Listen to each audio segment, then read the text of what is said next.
2 سال میچ ہو رہے ہیں، سارا کچھ ہو رہا ہے، اسی لیے پھر جی کسی نے بڑے درد سے کہا دین نبی دا وان یتیمہ در در تک کے کھاوے، دین نبی دا وان یتیمہ در در تک کے کھاوے، کتھوں میں آواں عمر بہادر جڑا نو سینے لائے ہے دین کا من اٹھو عشق کے آتش ہو عشق کا تام تکھے آتش ساڑے ککھ تے کنیڑا تے عشق ساڑے دل جڑے۔ اب خالد صاحب خود کو سوال کرتے ہیں کیا فرماتے آتش نو تے پانی ہو جائے، آتش نو تے پانی ہو جائے، دسو عشق دا دان کیڑا؟ پھر جواب بھی خود دی غلام فریدا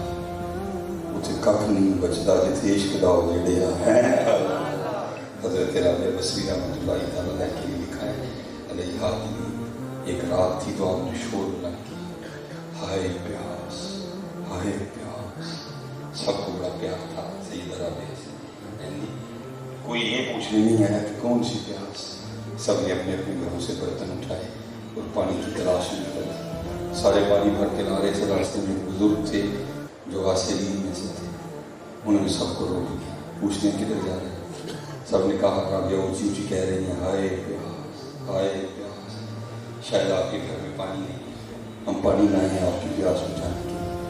اور وہ بڑے نے کہا یہ وہ پیاس نہیں جو پانی سے بجھے، یہ عشق الہی کی پیاس ہے، یہ اس کی دید سے مجھے دیتا ہے۔ غلام فریدا اتھے ککھ نہیں بچتا جتھے عشق دا ہو جائے، اس لیے تو دلیل سلطان بہو لکھتے ہیں، آپ فرماتے ہیں عاشق سوئی حقیقی جڑا قتل مشہور دمنی، بچیاں کا کھیل نہیں، بچوں کا کھیل نہیں، عاشق سوئی حقیقی جڑا قتل مشہور دمنی، در نہ چھوڑے مکھ نہ موڑے سہ تلوار کھنی، جتوا لکھے رازمائی لگے اسے بننے، سچا عشق حسین علی کا سر دے پر راز نہ بننے ہوا ہے۔ یہ عاشق سوئی حقیقی ہے، یہ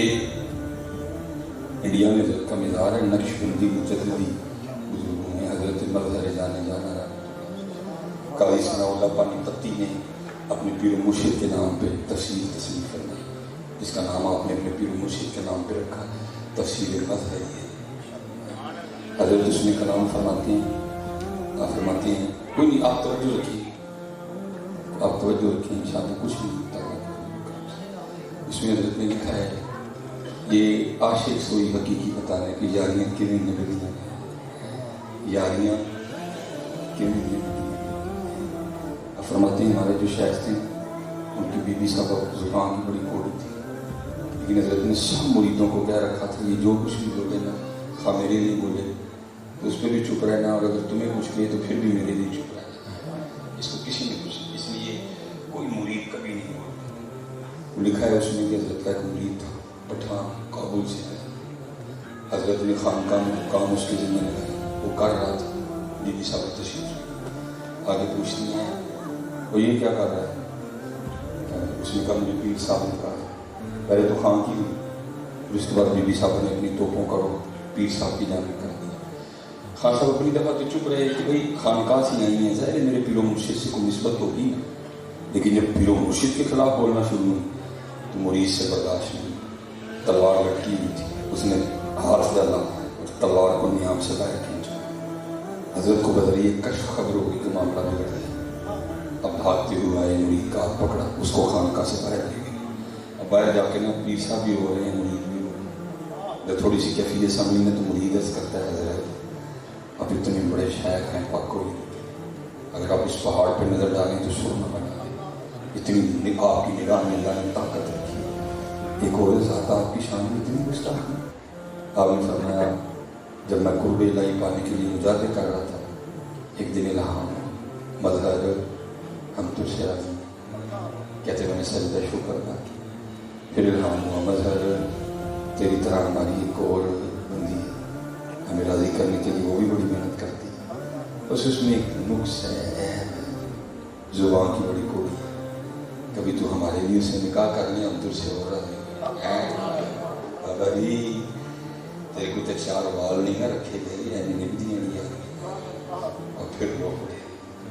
اور آپ فرمانے لگے گستاخی تو دور، اگر میں ایک نظر اس پہ ڈالوں اس کو بولنا بھولتا ہے، لیکن کیا کروں میں اپنے یار سے یاری نبھا رہا ہوں۔